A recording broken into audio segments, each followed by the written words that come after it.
2 Corinthiens, chapitre 1.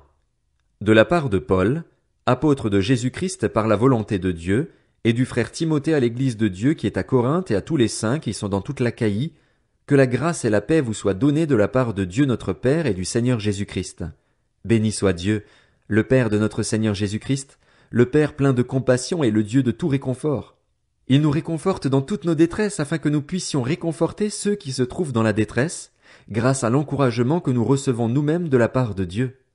En effet, de même que les souffrances de Christ abondent pour nous, de même aussi, c'est par Christ que notre réconfort abonde.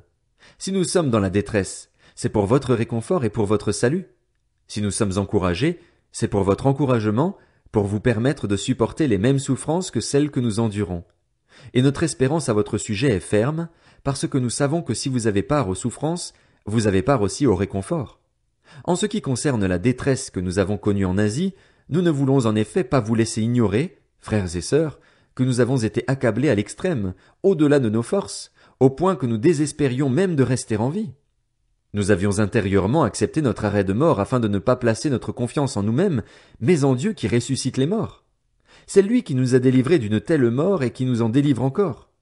Oui, nous avons en lui cette espérance qu'il nous en délivrera encore, et vous y contribuerez vous-même par la prière. Ainsi, la grâce obtenue pour nous par beaucoup de personnes sera pour beaucoup une occasion de remercier Dieu à notre sujet. En effet, voici notre sujet de fierté et le témoignage de notre conscience. Nous nous sommes conduits dans le monde, et plus particulièrement vis-à-vis de vous, avec la sincérité et la pureté qui viennent de Dieu, non pas avec une sagesse humaine, mais avec la grâce de Dieu. Nous ne vous écrivons rien d'autre que ce que vous lisez et comprenez. Et j'espère que vous comprendrez complètement, puisque vous l'avez déjà compris en partie, que nous sommes votre sujet de fierté, de même que vous serez aussi le nôtre, le jour du Seigneur Jésus. C'est avec cette assurance que je voulais d'abord aller chez vous, afin que vous puissiez avoir une double grâce. Je voulais passer chez vous en me rendant en Macédoine, puis revenir de la Macédoine chez vous, avec l'espoir d'être soutenu par vous pour mon voyage en Judée. En formant ce projet, ai-je donc fait preuve de légèreté? Ou bien mes décisions sont-elles purement humaines, de sorte qu'il y aurait en moi à la fois le oui et le non? Aussi vrai que Dieu est fidèle, la parole que nous vous avons adressée n'a pas été oui et non. En effet, le Fils de Dieu, Jésus-Christ, que nous avons prêché au milieu de vous, Sylvain, Timothée et moi, n'a pas été oui et non. Au contraire, en lui il n'y a que le oui. En effet, pour toutes les promesses de Dieu, c'est en lui que se trouve le oui, et c'est donc aussi par lui que nous disons Amen à Dieu, pour sa gloire. Or, celui qui nous affermit avec vous en Christ et qui nous a consacrés par son onction, c'est Dieu. Il nous a aussi marqués de son empreinte et a mis l'Esprit comme un gage dans notre cœur. Quant à moi, j'en prends Dieu à témoin sur ma vie, c'est pour vous ménager que je ne suis pas revenu à Corinthe. Ce n'est pas que nous voulions dominer sur votre foi, mais plutôt que nous contribuons à votre joie, car vous êtes fermes dans la foi. 2 Corinthiens, chapitre 2. J'ai donc décidé en moi-même de ne pas retourner chez vous dans la tristesse. En effet, si je vous attriste, qui peut me réjouir, sinon celui que j'ai attristé? J'ai écrit comme je l'ai fait pour ne pas être attristé, à mon arrivée, par ceux qui devaient me donner de la joie, car en ce qui vous concerne, je suis convaincu que ma joie est aussi la vôtre, à vous tous. C'est dans une grande souffrance, le cœur angoissé et avec beaucoup de larmes que je vous ai écrit, non pas afin de vous attrister, mais afin que vous sachiez quel amour débordant j'ai pour vous. Si quelqu'un a été une cause de tristesse, ce n'est pas moi qui l'a attristé, c'est vous tous, du moins dans une certaine mesure, pour ne rien exagérer. Le blâme qui lui a été infligé par la majorité d'entre vous est suffisant pour cet homme.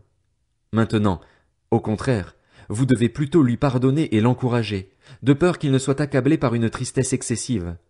Je vous engage donc à faire preuve d'amour envers lui, car je vous ai aussi écrit dans le but de savoir, en vous mettant à l'épreuve, si vous êtes obéissant à tout point de vue. Or à qui vous pardonnez, je pardonne aussi. Et si j'ai pardonné quelque chose à quelqu'un, je l'ai fait à cause de vous, en présence de Christ, afin de ne pas laisser à Satan l'avantage sur nous, car nous n'ignorons pas ses intentions. Quand je suis arrivé à Troas pour annoncer l'évangile de Christ, bien que le Seigneur m'y ait ouvert une porte, je n'avais pas l'esprit en repos parce que je n'avais pas trouvé mon frère Tite. C'est pourquoi j'ai pris congé d'eux et je suis parti pour la Macédoine. Que Dieu soit remercié, lui qui nous fait toujours triompher en Christ et qui propage partout, à travers nous, le parfum de sa connaissance. Nous sommes en effet pour Dieu la bonne odeur de Christ parmi ceux qui sont sauvés et parmi ceux qui périssent.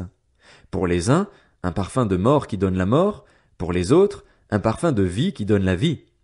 Et pour cette mission, qui donc est qualifié? En effet, nous ne falsifions pas la parole de Dieu, comme le font les autres, mais c'est avec pureté, c'est de la part de Dieu, en Christ et devant Dieu que nous parlons. 2 Corinthiens, chapitre 3. Commençons-nous de nouveau à nous recommander nous-mêmes? Ou avons-nous besoin, comme certains, de lettres de recommandation pour vous, ou alors de votre part? C'est vous qui êtes notre lettre, écrite dans notre cœur, connue et lue de tous les hommes. Il est clair que vous êtes une lettre de Christ écrite par notre ministère, non avec de l'encre, mais avec l'Esprit du Dieu vivant, non sur des tables de pierre, mais sur des tables de chair, sur les cœurs. Telle est l'assurance que nous avons par Christ auprès de Dieu. Je ne dis pas que nous soyons capables, par nous-mêmes, de concevoir quelque chose comme si cela venait de nous. Notre capacité, au contraire, vient de Dieu. Il nous a aussi rendus capables d'être serviteurs d'une nouvelle alliance, non de la lettre, mais de l'esprit. Car la lettre tue, mais l'esprit fait vivre. Or, si le ministère de la mort, gravé avec des lettres sur des pierres, a été glorieux au point que les Israélites ne pouvaient pas fixer les regards sur le visage de Moïse à cause de la gloire dont il rayonnait et qui, pourtant, était passagère, combien le ministère de l'esprit sera plus glorieux? En effet, si le ministère de la condamnation a été glorieux, le ministère de la justice est bien plus glorieux encore. Et même, de ce point de vue, ce qui était glorieux a perdu son éclat à cause de la gloire qui lui est supérieure. En effet, si ce qui était passager a été marqué par la gloire, ce qui est permanent sera bien plus glorieux. Puisque nous avons une telle espérance, nous faisons preuve d'une grande assurance. Nous ne faisons pas comme Moïse, qui mettait un voile sur son visage pour que les Israélites ne fixent pas les regards sur la fin d'une réalité passagère. Mais leur intelligence s'est obscurcie. Jusqu'à aujourd'hui, en effet, le même voile reste lorsqu'ils font la lecture de l'Ancien Testament, et il ne se lève pas parce que c'est en Christ qu'il disparaît. Jusqu'à aujourd'hui, quand les écrits de Moïse sont lus, un voile recouvre leur cœur. Mais lorsque quelqu'un se convertit au Seigneur, le voile est enlevé. Or le Seigneur, c'est l'Esprit, et là où est l'Esprit du Seigneur, là est la liberté. Nous tous qui, sans voile sur le visage, contemplons comme dans un miroir la gloire du Seigneur, nous sommes transformés à son image, de gloire en gloire, par l'Esprit du Seigneur. 2 Corinthiens, chapitre 4. Ainsi donc, puisque par la bonté de Dieu nous avons ce ministère, nous ne perdons pas courage. Nous rejetons les actions honteuses qui se font en secret, nous ne nous conduisons pas avec ruse et nous ne falsifions pas la parole de Dieu. Au contraire, en faisant connaître clairement la vérité, nous nous recommandons à toute conscience d'homme devant Dieu. Si notre évangile est encore voilé, il l'est pour ceux qui périssent, pour les incrédules dont le Dieu de ce monde a aveuglé l'intelligence afin qu'ils ne voient pas briller l'éclat que projette l'évangile de la gloire de Christ, qui est l'image de Dieu. Nous ne nous prêchons pas nous-mêmes, c'est Jésus-Christ le Seigneur que nous prêchons, et nous nous déclarons vos serviteurs à cause de Jésus.